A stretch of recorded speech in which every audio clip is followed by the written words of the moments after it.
Jumping right into today's video, I'm going to be doing the block off pins. I've been needing to do these for a super long time, but it's a big job, and now that I finally have a daily, I can get this stuff done and not worry about time.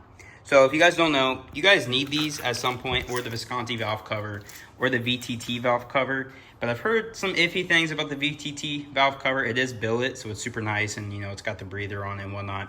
But these are perfectly fine. I haven't heard any problems with running these. So I bought these. They were like 300 bucks. I'll put them in the description if you guys need them. They're kind of hard to find. Only one company right now makes them. So I'll put them down below. But with what happens here is we have these little holes basically in the runners of the intake that is for the PCV system. Well, as you hit more boost, it starts applying more pressure in those holes, and eventually one of those PCVs can fail, and it's pushing air up into the valve cover, and then your valve cover cracks, and now you just blew all your oil out of your engine. Now you blew your engine. And they kind of recommend over stockish boost levels is when you do these. So something they recommend is you use a injector remover tool, but they're like $200.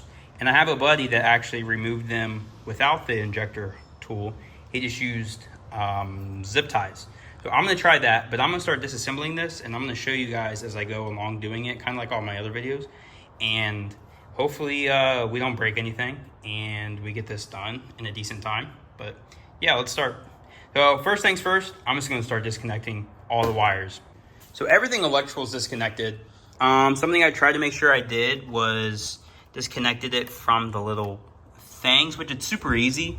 You just basically prick up a piece of this with a little flathead, and you're able to pull it up. That's how all these connectors work. And then this thing, you have, make sure you remove the little like grounds on the fuel rail. This is the same as this.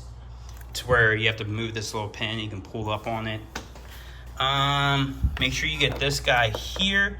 This goes back to the two connectors back there. I haven't done those yet. Pull this off because it's obviously part of the valve cover.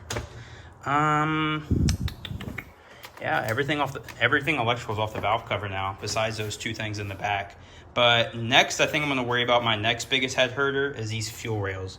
I am so worried about pulling these off without the tool. I'm going to take apart the fuel system right here from the high pressure, and then take it off of these, and then try and pull those out. Start pulling the fuel line from the high pressure fuel pump here. And as I was about to start loosening from this, I realized I can't really fit a towel under here in case some fuel leaks out. I decided I'm gonna pull the boots for the spark plugs first. That way I can lay something more under these hard lines for the fuel injectors. Fuel line is off. We are good there. I went ahead and put some of this down just so nothing falls in the injector holes. I don't think it matters, but you know, BMWs are finicky. So I lined these up. So this was 1, going back to 6, and then the line here. Don't think it matters, but you know, if you guys haven't had a BMW yet, BMWs are very finicky. So I don't want any issues. So next I'm gonna go ahead and take this guy off. And then I'm gonna get to the fuel injectors. It should be fairly easy. It looks like it's just those two there.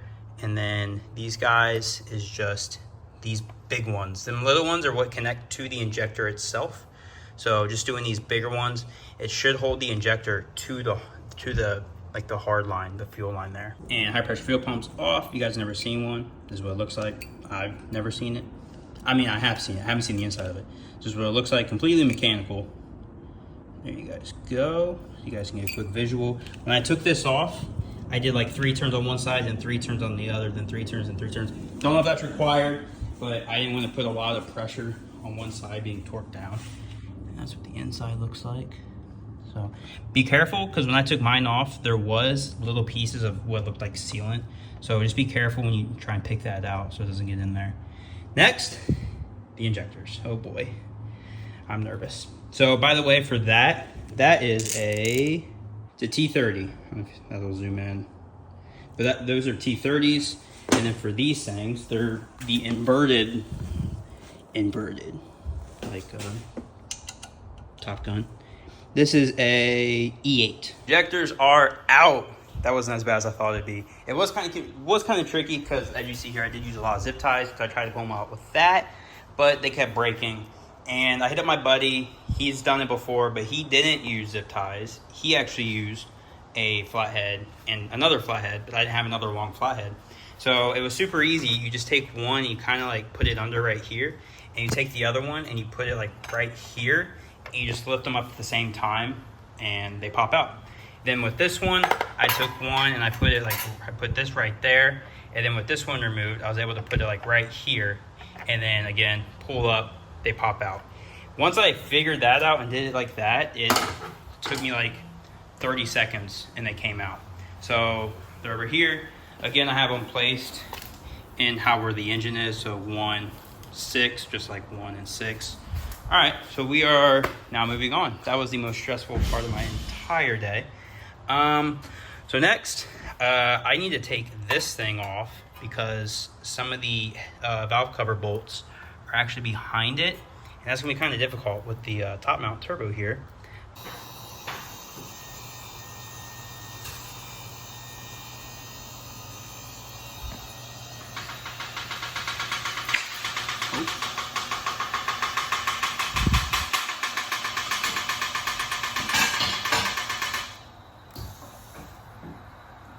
Thing is totally worth the investment.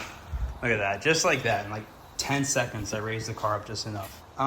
Yeah, this thing's come to turn out to be worse than I thought. Basically detached the downpipe from the top, but it wasn't enough room for me to get in there, so I have to completely like remove the downpipe from down there so I can push it all the way just to get this one freaking bolt, man, for reals.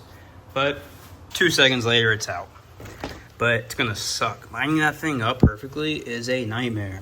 But right there's that stupid Allen I gotta remove. But I guess while it's out, I'll go ahead, and I have some heat wrap, so I'll go ahead and heat wrap this just to help. Probably do like both sides or something. So I'm gonna get that out, and then probably lower the car back down, because it'll be a lot easier to work on it, because I'm short, and it's kind of high now. Last thing you gotta get is actually in the back of the valve cover here. The way they sit, and you'll be able to see when I take the valve cover off, because that was the last step. Now I can actually take it off. But there's 2 clips, about where my fingertips are. There's 2 clips, and then it sits inside of it. So all you gotta do is rotate it 45 degrees, and then it pops out. It's that easy. You'll see when I take off the valve cover, and I can show you guys. The valve cover is basically off. You can see here, oh, don't fall. You can see here, you can see in there, valve cover's off. So, it's being a real butt back in the back. And I think that's due to the fact that I did not take this thing off, because it sucks to take off, and it sucks. But you can see that big hole right there, that's where a pin goes. I can see where all the pins go. So what I'm gonna try and do is put the pins in without completely removing the valve cover. It's such a tight fit to like get those in there. It's not gonna work. Unfortunately, I'm gonna have to take the valve cover completely off. So I'm gonna have to take the wiper blades off. I don't have that wiper blade removal tool, because if you guys do or don't know, these things are very difficult to get off. Like the nuts off, but like if you pull it, they don't come off. You have to have a tool for it.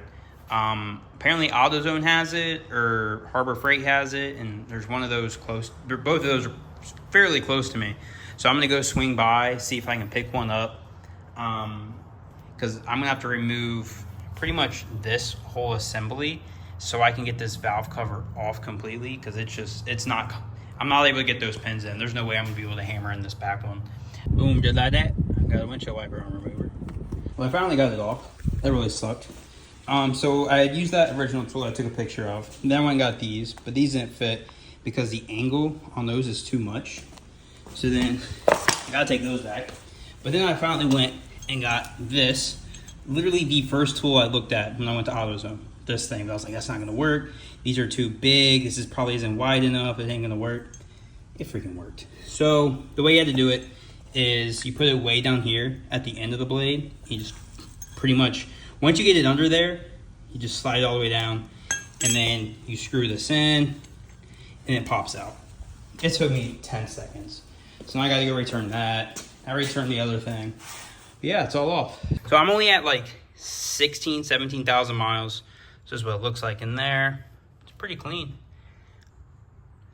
Yeah, so I'm gonna get these pins installed. So it's super easy from what I've been reading. So how this works is this side, you see how it's kind of very little, like indented, I guess. So that side sits in to these spots here. So you can see that one. You can see the holes in it. So that's what these are for. These go in here to basically block that off.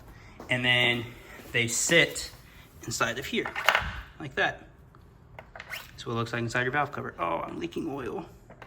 Whatever. Yeah, cool. That's what inside your valve cover looks like. I wish I had the Visconti one because I'm curious what Visconti's looks like. Like, what does he do to his valve cover that prevents this, that you don't need pins? I really want to know, but no one ever says anything on Facebook or on the forums. And block off pins are installed. You can see right there, right there, right there. So what I did is I basically just kind of tapped them in place just a little bit just to get them started. And then I took this little piece, put it around it, and then I smacked it a couple times till it got in the spot, and that's where it is. So now it's time for reassembly. All that work, just put them three little pins in. It took me 30 seconds. Goodness. All right, so I mean, putting it back together is basically the same operation, but backwards. However, I'm gonna put the valve cover on first and fully get that installed before I put all that stuff on. So the little captive bolts are 10 Newton meters, which is equivalent to like 88.5 inch-pounds. So I got a little torque wrench here. It's set to 89, so it's a ½ inch too much, but I think we'll be okay. So I'm gonna put up the little diagram on the screen. This is the way you're supposed to torque it. I hope I said that right, torque, and not, hopefully I said that right. Just follow this and you should be good. Next is the high pressure fuel pump. This is 12 Newton meters. So it's about 106, 107 inch-pounds. So I'm gonna set my thing to 107. I'll get this installed. Got that installed. Next is the injectors. So I just wanted to show you guys, just in case you guys are curious, because that's what I'm all about. This is what, if it'll focus. Oh, come on. Oh, you can't really see it. All right, so there's a bunch of little holes around the little indent, and then there's two small holes on the outside. Just if you guys are curious on what like the injector spray pattern kind of looks like. These are 5 Newton meters. Haven't put the bolts in yet, but these are 5 Newton meters. So I already forgot. 5 Newton meters is 44.25 inch-pounds. So I made a little progress here. Once it started going, I just kept going. This, just put back on. Next, I put in the coils. These are 8 Newton meters, so they are 70 inch-pounds. And once those are on, I'm gonna put in the two thingies in the back. I can't remember what those are called. Every time I make a video about saying those, I can't remember what they're called. Those things are back on, boom. Can't really see that one, but boom, that's on.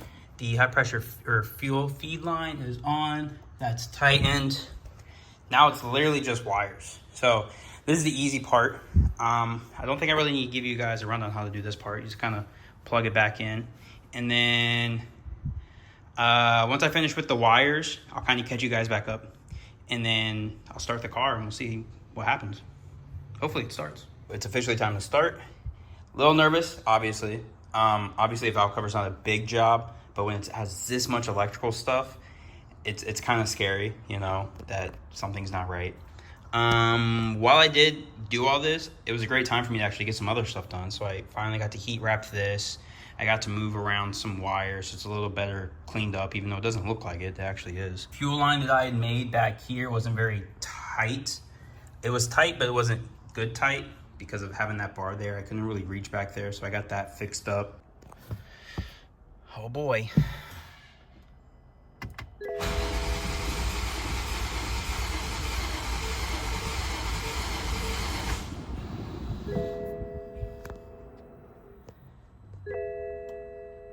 Not entirely what I expected.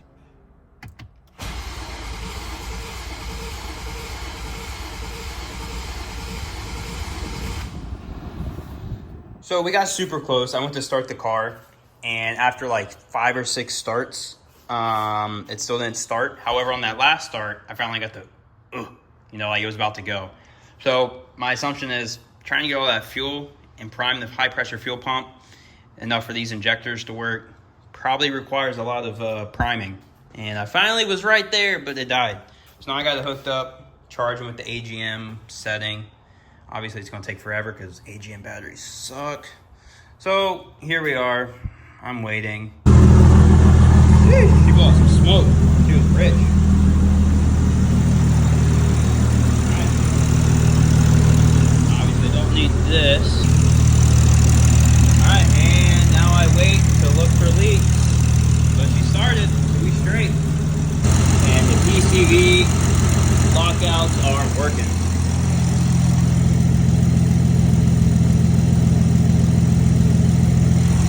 Yep, they're working. The Supra is reassembled. I have no leaks as of right now, from what I can see. Anyways, I think overall, if I had removed like the cowl and the wiper blades first, I think this job probably would only took me like 4 hours. And again, there is no like, I couldn't find one anyways, instruction guide for the Supra on how to do the PCV, basically block off pins. So I think just by myself doing it off of what I can see, what needs to be removed and whatnot, took me like 4 hours, 3-4 hours. Definitely remove all that stuff if you guys do this yourselves. And honestly, it's not that hard of a job.